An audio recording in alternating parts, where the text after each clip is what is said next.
Anong taong ka nagsimula niyan? Last year lang, sir.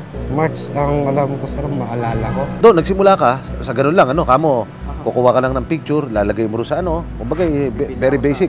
Oh. Bibili po ako sa babae ng picture niya ng ganito, nakahubad po siya. Okay. Then ako naman po, ibebenta ko po lang kaalam-alam yung babae. Imahe lang po muna yun. Then pag gusto niya magbenta ng sex video niya, kung gusto niya ho, bibilihin ko ho.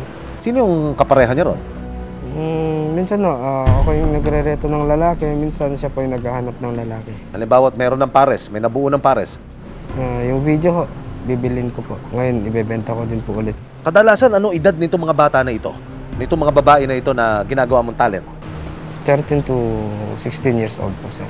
13 to 16 years old. So ito'y puro menor de edad ito. Ikaw ngayon nahaharap sa mabigat na kaso. Anong masasabi mo, Teddy?